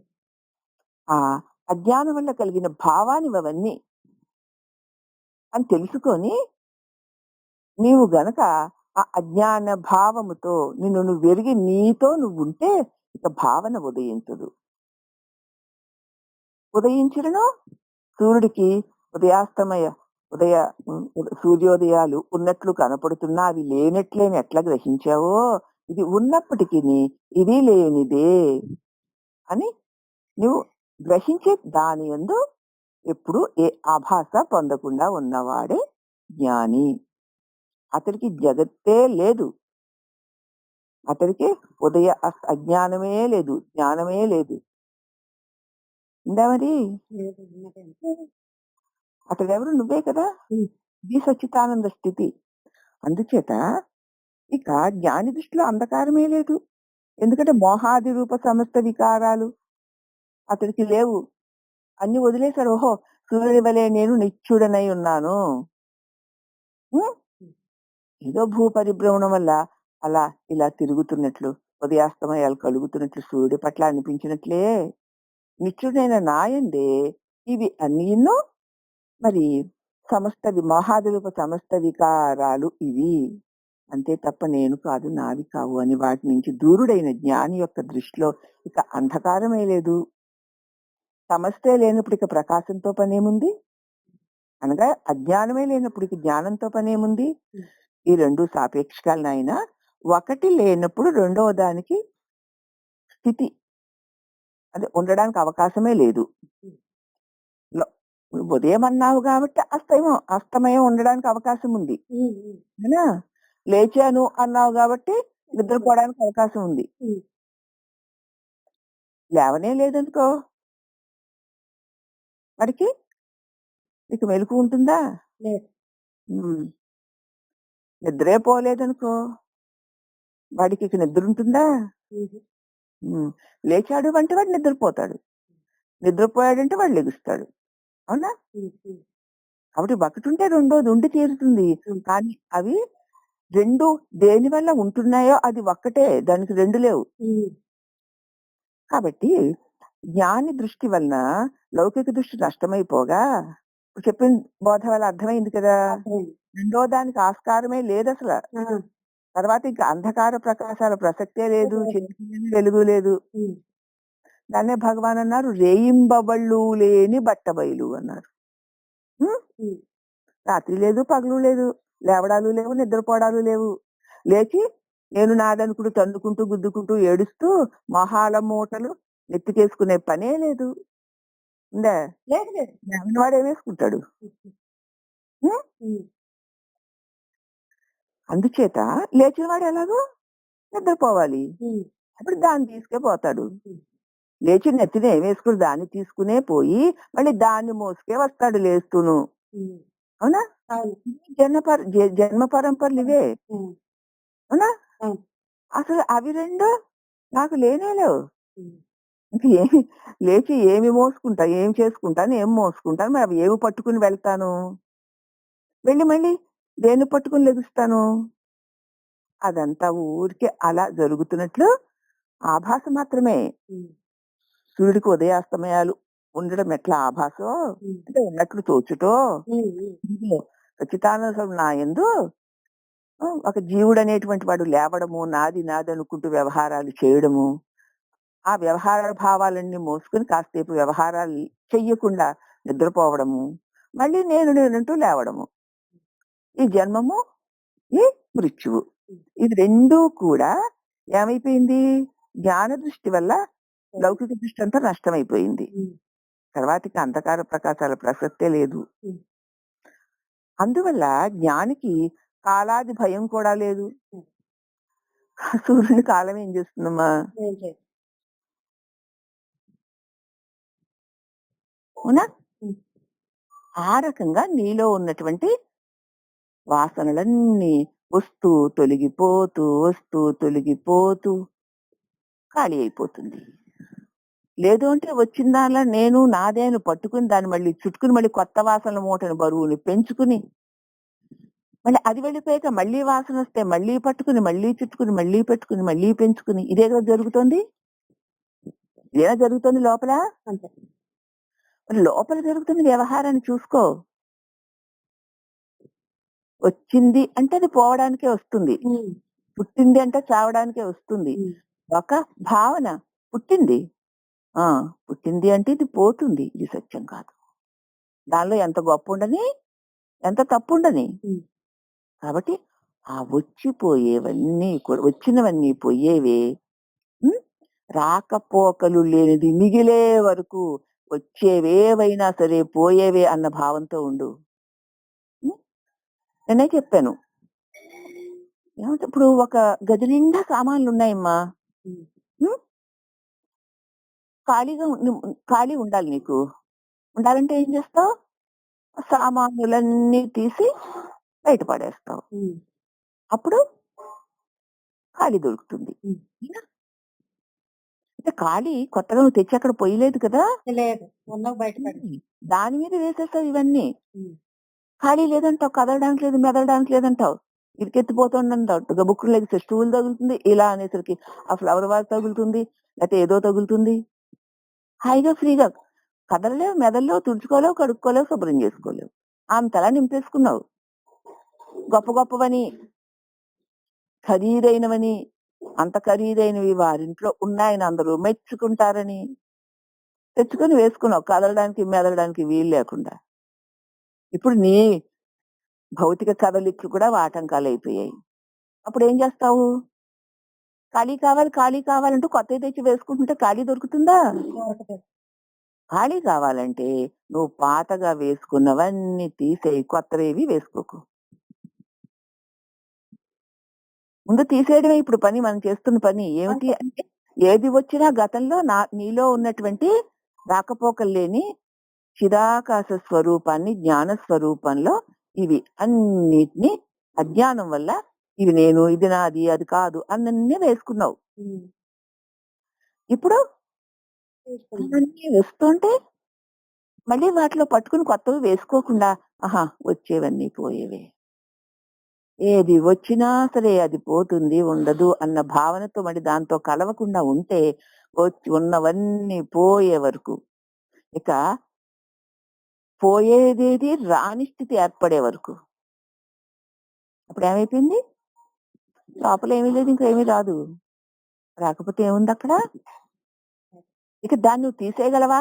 ఉహు, ఇక తీసేయడానికి అవకాశము లేని స్థితి ఏర్పడే వరకు. ఉమ్, అవునా? ఉమ్, అది తీసేవన్నీ ఉన్నంతసేపు వస్తూ ఉంటాయి, పోతూ ఉంటాయి. కొత్త వచ్చిన దాన్నల్లా పట్టుకుని కొత్తవి వేసుకోకుండా వచ్చిన దాన్నల్లా వచ్చినట్టే వదిలేస్తూ పోతే ఇక ఇక వదిలేయడానికి పట్టుకోవడానికి అవసరమే లేని స్థితి ఏర్పడే వరకు సాధకుడు నిరంతరము సాక్షి చూస్తూ ఉండాల్సింది. ఇది అంతర్వీక్షణం అంటే. ఉహు, ఉమ్, ఉమ్, ఈ అంతర్వీక్షణం వల్లనే జన్మ జన్మాది వాసనలన్నీ అవలీలగా తొలగిపోతాయి తప్ప ఆ కర్మలు ఈ కర్మలు చేసి ఇంకా నీలో ఉన్న నీ చిస్వరూపాన్ని ఆ వాసనలతో పుణ్యబలమో పాపబలమో అనేటి వాటితో నింపేసుకుంటే నీ నిజస్వరూపము కానరాదు. నీ యందు నువ్వు నింపుకున్నవే నీకు కనిపించి అవే సత్యాలు అనిపించి నువ్వు మళ్ళీ మోహంలో పడతావు. అమ్మ ఇది ఇది చిత్త నిరోధము కాదమ్మా. ఉమ్. మనం చిత్తానికి నిరోధించడం లేదు. లేదు. చిత్త నిరోధం వల్ల సమాధి స్థితులు కలుగుతాయి. ఉమ్, చిత్త నిరోధం కాదు కదా. అసలు వచ్చిన దాన్ని దేన్ని కూడా నువ్వు నిరోధించడం లేదు. దాన్ని పట్టికది దాని జోలికి నువ్వు వెళ్లకుండా దాన్ని పట్టుకు దాన్ని వదిలేసావంతే. ఆ, అంతే. దాని పాటికది వెళ్ళిపోతుంది. ఉమ్. దాన్ని నిరోధించడం ఎందుకు? నిరోధించదు. నిరోధిస్తే ఆగినట్టు ఆగుతుంది, రెట్టింపుగా మళ్ళీ నిన్ను రాక విషయాలకు తోసేస్తుంది. ఉమ్, కానీ చిత్త నిరోధం కాదిక్కడ. ఉమ్, వీక్షణం ఉమ్, అంతే. ఇక్కడ నిరోధము లేదు, అక్కడ విరోధము లేదు. ఉమ్. విరోధం అంటే నిరోధం. అదే అదే. నాకే విరోధం లేదు. ఉన్నాయి. అవన్నీ సత్యాలనుకున్నాను. అవన్నీ దేహ సంబంధమైన రాగద్వేషాది విషయాలే తప్ప, పుట్టి చచ్చే వాటి యొక్క గోలే తప్ప, ఇక్కడ సత్యం అన్నది ఏది కనిపించట్లేదు. ఏ వాసన వచ్చినా అసత్యానికి సంబంధించిందే ఉంది. అనిత్యానికి సంబంధించింది ఉంది. పైగా అది వస్తోంది, ఉండడం లేదు, పోతోంది. ఉమ్, హ్మ్. వచ్చిందల్లా పోతూనే ఉంది. అది నన్నేం చేస్తుంది? నిరోధిస్తావా? భయపడతావా? ఏం లేదు. దాంతో చేరకపోవడమే నువ్వు చేయవలసినటువంటి గట్టి ప్రయత్నం. ఉమ్, ఇప్పుడు ఒక పెద్ద నదీ ప్రవాహం ప్రవహిస్తోందమ్మా. ప్రవహిస్తోంది అంటే పాత నీరు కొట్టివేయబడి కొత్త నీరు వచ్చి చేరుతోంది కదా. చేరుతుంది. అలా చేరుతూ ఉంటేనే ప్రవాహం అంటారు. ఉమ్, కానీ ప్రవాహంలో ఎప్పుడూ కూడా పాత నీరే ఉండదు. ఉమ్, ఉమ్, ఉమ్, కొత్త నీరే. క్షణంలో పాత నీరైపోతూ ఉంటుంది. హ్మ్. కొత్తదే మళ్ళీ పాతదైపోతూ ఉంటుంది. హ్మ్. హ్మ్. అదే రకంగా ఈ మనోప్రవాహ రూపమంతా కూడా అలాగ ప్రవహించి, ప్రవహించి లోపల ఎంత ఉందో అంతా వస్తూనే ఉంటుంది. రాని గట్టు మీద కూర్చొని ప్రవాహాన్ని చూసిన వాడివలే నీవు నీలోనే ఇంతకు ముందు వేసుకున్న జన్మ జన్మాది వాసనలు, రాగద్వేషాది విషయాలు, అహంకార మమకారాది రకరకాల భావాలు వస్తూ ఉంటే వచ్చింది ప్రతీదీ పోతూ ఉంటే వచ్చిందంటే అది చచ్చిందే అని అర్థం. హ్మ్. హ్మ్. ఇది చస్తుందనే అర్థం. పోతుందనే అర్థం. అవునా? హ్మ్. అంతే. చూస్తూ కూర్చో. అప్పుడు ఏమైపోయింది? ఏ మలినత్వంతో, అజ్ఞానంతో నీ చిస్వరూపాన్ని నువ్వు కప్పేసుకున్నావో, కమ్మేసుకున్నావో, ఖాళీ లేకుండా నీ భావాలతో నింపేసుకున్నావో, అవే సత్యాలుగా చలామణి అయిపోతూ, ఆ మోహంలో ఇన్ని జన్మలుగా నువ్వు ఎలా పరిభ్రమిస్తూ ఉన్నావో, ఇదంతా గురువు నీకు తెలియచేయడం వల్ల నీవిక దానిని తొలగించుకోవడానికి ఏమీ చెయ్యక్కర్లేదు. చేశావంటే మళ్ళీ కొత్తవి కలుగుతాయి. హ్మ్. ఏమీ చేయకు. ఇంతకుముందు నేను నాదని దాంతో చేరడమే ఇందుకు కారణం. ఇప్పుడు చేరకంతే. హ్మ్. చేరకు అంతే. నిరంతరం ఏవో వస్తూ ఉంటాయి. ఏ ఒక్కదాంటే ఆహా! ఓహో! అని గాని, చిచ్చి చెచ్చి అని గాని అనకు. వస్తే రాని, పోతే పోని. హ్మ్. అదంతే అలా వస్తూనే ఉంటుంది. పోతూనే ఉంటుంది. అది వచ్చేది, పోయేది, వచ్చేది, పోయేది. వచ్చిందల్లా పోతుంది, వచ్చిందల్లా పోతుంది. అంతే. అక్కడ సత్యవస్తు ఏదీ లేదు. అది నేను కాదు, నాది కాదు. చిన్మయోహం శిరోస్మ. హ్మ్. హ్మ్. ఉండలేకపోతే అటువంటి చిన్మయోహం శివస్మవి నేను కాదు అని ఆ భావన ఆలంబన చేసుకొని ఆ వచ్చిపోయే వాటితోటి, చచ్చిపోయే వాటితోటి, నీలో నుంచే పొంగి పొర్లి వస్తున్నటువంటి ఈ భావన ప్రవాహంలో నుంచి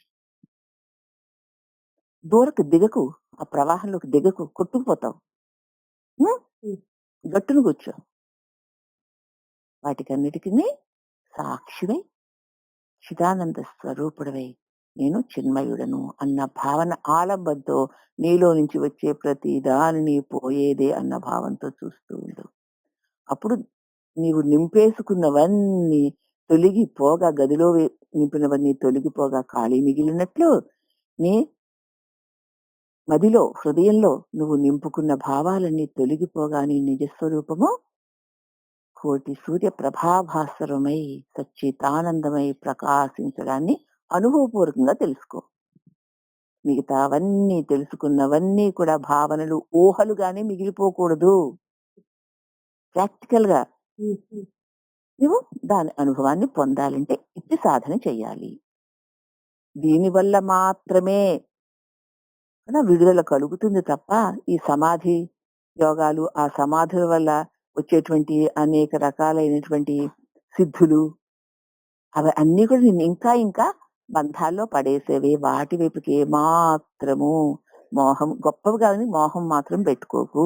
హ్మ్. దేనికి గొప్పవి? ఎవరికి గొప్పవి? నువ్వు లేకపోతే అవి ఉన్నాయా? లేవు. మరి ఇకనే అవి లేకపోయినా నువ్వు ఉన్నావు కదా! ఉన్నాను. మరి అవి గొప్పవా? కాదు. అని మాటి మాటికి ఎంత గొప్పవొచ్చినా సరే వాటి పట్ల నిరాసక్తుడివై, నిరామయుడివై, నిరాలంబుడివై, నిర్వికారంగా ఉండు. జీవన్ముక్తికి లాభ నష్టాలతో పనెందుకు ఉండదు అందుకే. అతని చిత్తం నిరంతరం పరమానంద అమృతమునందే తృప్తి పొందుతూ ఉంటుంది.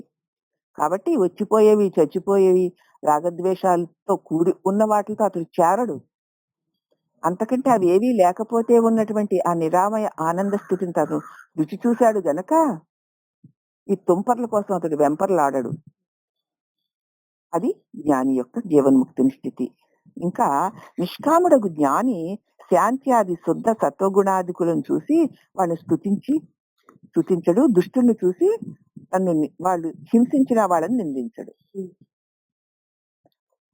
ఒకవేళ ఇంకా వాసన నుండి నిన్ను బాధ పెట్టిన వాళ్ళు లేకపోతే నిన్ను నిందించిన వాళ్ళు గుర్తొస్తే ఛీ వీళ్ళు అలాంటి వాళ్ళు అని ఎప్పుడన్నా అనుకుంటే నీకు తెలియకుండా నువ్వు అనుకుంటే అది అజ్ఞానం కదా.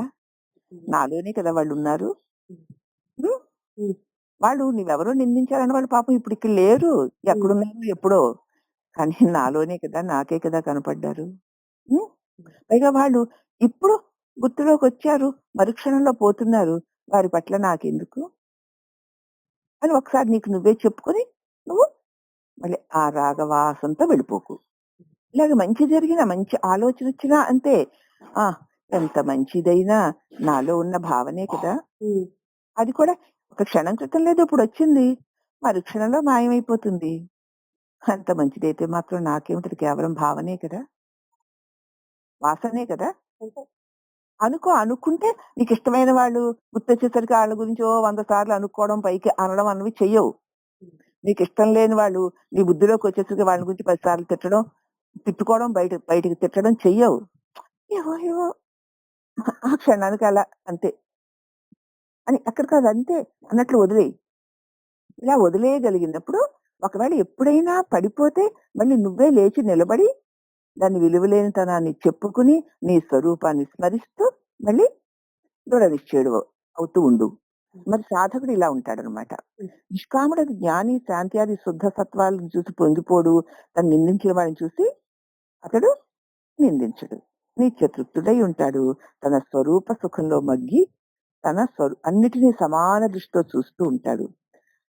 చలాచలాలకేతస్య యతిర్నిష్కాముకో భవేత్. దీని అర్థం పైన చెప్పిందే. చదివే దాని పట్ల గాని, కదలని దాని పట్ల గాని హ్మ్. ఎక్కడ సంతోషము, దుఃఖము కలిగి ఉండడనమాట. ఇంకా జీవన్ముక్తుడు జ్ఞాని సంసారం అంటే ప్రపంచం. ఈ ప్రపంచాన్ని ద్వేషించడు.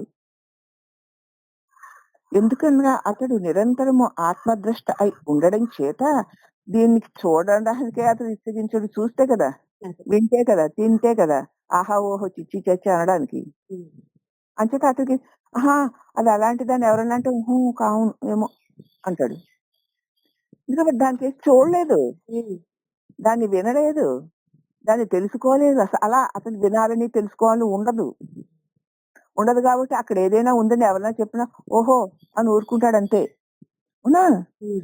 ఎందుకంటే అతడు నిరంతరము ఆత్మద్రష్ట అయి ఉన్నాడు. హ్మ్.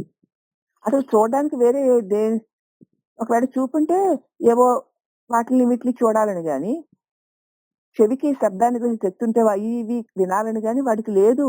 హ్మ్. కాబట్టి వాడు వినడు. హ్మ్. ఒకవేళ ఎవరైనా అంటే, ఆహా! అలాగా అంటాడు. హ్మ్. అంతే. అందుచేత అతడు చూచుకి ఇష్ట చేయడు. ఒకవేళ ప్రపంచమును చూసినట్లయితే బాధితానువృత్తి ద్వారా చూస్తూ ఉంటాడు. ఎవరో చూడమని చెప్పారు గనుక చూడడం. హ్మ్. వినమని చెప్పారు గనుక వినడం. హ్మ్. అంత ఎవరి చేత యొక్క ప్రేరణ వలనో వినడము, చూడడము ఇవన్నీ జరుగుతాయి తప్ప తనకి తానుగా వినాలి, చూడాలి అన్నటువంటి వాడికి ఉండవు. హ్మ్. కాబట్టి అందువల్ల అతడు సంసారము ద్వేషించడు. పరిపక్వ అవస్థ యందు జ్ఞాని ఆత్మను కూడా చూడడం చెప్పబడుతున్నది. పరిపక్వ స్థితి పొందిన తర్వాత జ్ఞాని ఆత్మను కూడా చూడడట. ఎందుకంటే స్వయముగా తానే ఆత్మ. ఇంకేం చూసుకుంటాను? హ్మ్. ఉన్నప్పుడు మరి చూడబడే వస్తువు వేరే లేదు కదా! లేదు. వాడు కానీ చూస్తే తను తానే చూసుకోవాలంట. చూడడానికి ఇంకోటి ఏం కనపడదు వాడికి. హ్మ్. హ్మ్. ఆ కారణంలో అతడు హర్షశోకాది రహితుడై, జనమన రహితుడై ఉంటాడు అని ఇంకా జ్ఞాని గురించి జీవన్ముక్తుడు జ్ఞాని భార్య, పుత్రుల యందు వ్యామోహమును కొంచెము కూడా పొందడు. మరియు భోగాదులందు ఆసక్తి అస్సలే కలిగి ఉండడు. తన శరీర పోషణ కోసం భోజనాది కృత్యాల గురించి ఏమిటి, ఏం వంటలు, ఏం రుచులు, లేకపోతే ఇగో ఏం చీరలు, ఏం నగలు అన్న వాటి గురించి అతడు ఏమాత్రం ఆలోచించడు. అందుకని చెప్పేసి తిండి తినడు, నీళ్లు తాగడు, బట్టలు కట్టుకోవడానికి కాదు. ఆ తినవలసిన పదార్థాల గురించి, వినవలసిన శబ్దాల గురించి ఆసక్తి ఉండదు. ఆ నిమిషానికి అదంతే అన్నట్టు ఉంటాడు. హ్మ్. నిజంగా నువ్వు ఏదో ఫంక్షన్‌కి వెళ్దామని ఏదో రూ. 10,000 చీర కొనుక్కున్నావు. దానికేవో జాకెట్లు, గింగులు అవన్నీ పెట్టించుకున్నావు. గొప్పగా తయారు చేయించుకున్నావు ఆ చీర. కట్టుకుందామని అనుకున్నావు. కట్టుకుంటావు అని నిశ్చయించుకున్నావు. కానీ ఆ పెళ్ళికి వెళ్ళడం క్యాన్సిల్ అయిపోయింది. అప్పుడేం చేస్తావు? తెలిసేది. మరి ఆ నిమిషానికి నీ ఒంటి మీద కట్టుకునే యోగం ఉంటే కట్టుకుంటావు. హ్మ్. లేకపోతే నువ్వు కట్టుకుందామని కోట్లు పెట్టి కుట్టించుకున్నవైనా సరే కట్టుకోవడానికి వీలు లేకుండా అయిపోతాయి. అంతే. అవునా? ఆ! మరి నువ్వు ఎంత కష్టపడి ఆ చీర ఆ ఫంక్షన్ కోసం ఆ ఫాలు ఏవో పువ్వులు గివ్వని కుట్టించుకుంటావు కదా! మీ జాకెట్లు అవన్నీ. అవన్నీ కుట్టించేసుకొని పెట్టేసుకున్నావు. కట్టేసుకుందామనే, పెట్టేసుకుందామనే, ఊరేగిపోదామనే ఇవన్నీ చేసేసావు. కానీ ఆగిపోయాయి ఊరేగింపులు. మరి ఏం జరిగింది? అవన్నీ కట్టుకుని పెట్టుకుని ఊరేగేటువంటి ప్రారబ్ధం నీ శరీరానికి లేదు. అవునా? హ్మ్. మరప్పుడేం చేసావు? కాబట్టి జ్ఞానికి వివేకం ఉంది గనక అది ఇదే చెయ్యాలి, ఇలాగే చెయ్యాలి, అలాగే చేయాలి, అలాగే చేస్తాను అని అనుకోడు. హ్మ్. ఆ నిమిషానికి ఏదుంటే అది అది కట్టుకుంటాడు, అది పెట్టుకుంటాడు, అది తింటాడు అంతే. హ్మ్. వాడికేం ప్లాన్‌లుండవు. అవును. ఏం ఎందుకంటే ప్లాన్ ప్రార్థనలో ఉంటే జరుగుద్ది అంతే. అంతే ఏదుంటే అది పెట్టుకుంటాడు, అది కట్టుకుంటాడు. హ్మ్.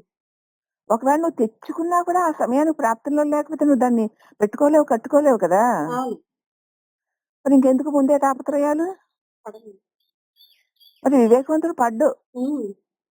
అలా అని చెప్పేసి హ్మ్. పిచ్చోడిలాగా ఉండడు. కట్టుకోకుండా, పెట్టుకోకుండా, తినకుండా ఉండడు. అదే.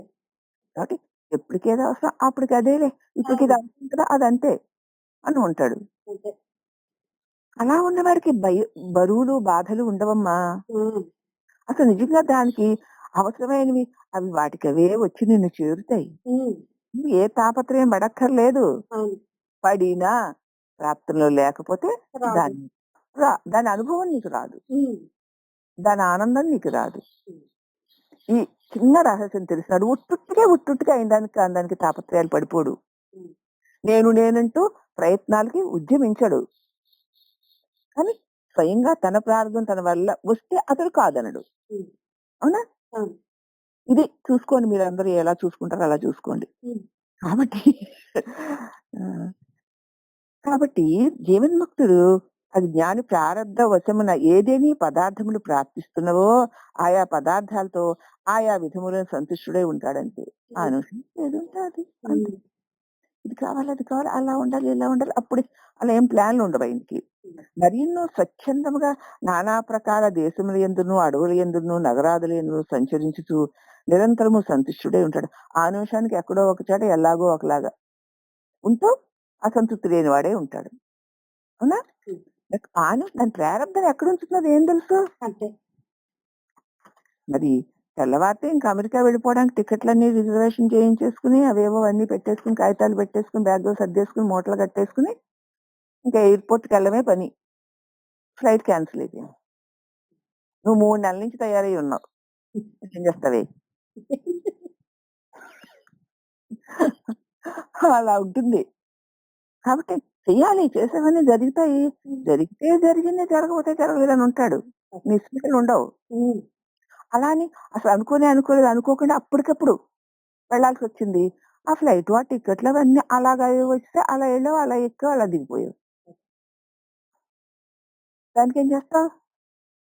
నువ్వు 6 నెలల ముందు నుంచి ప్రయత్నం చేసిన వాడు వెళ్ళలేకపోయాడు.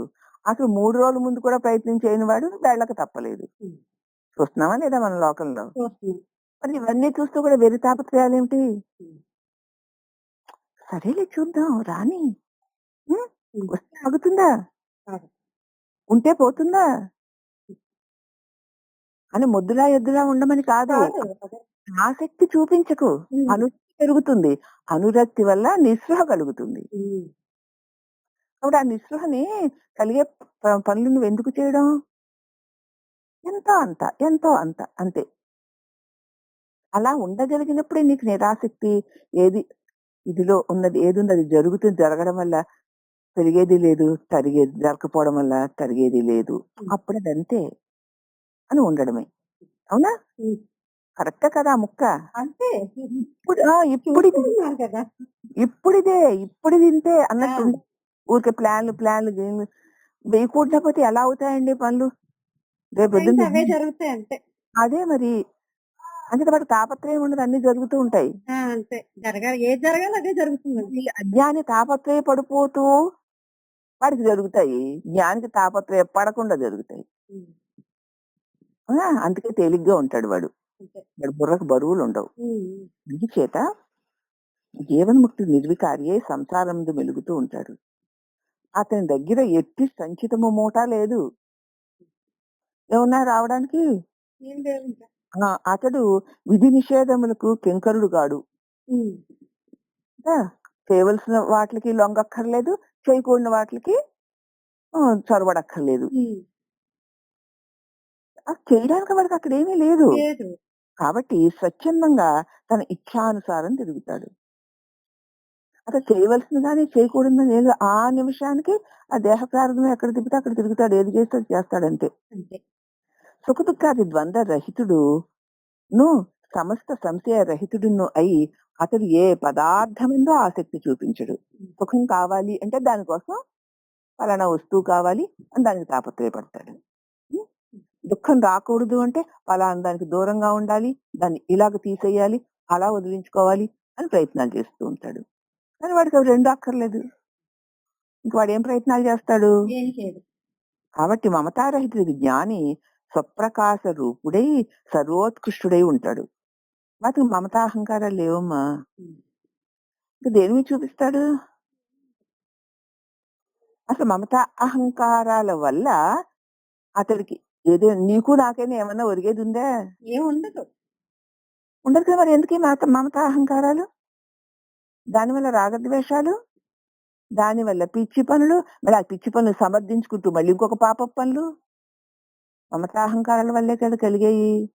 నువ్వు ఎన్ని చేసినా సరే ఎవరి మీద మమత చూపిస్తున్నా వారికి ప్రాప్తంలో లేకపోతే అది అందుతుందా? అందదు.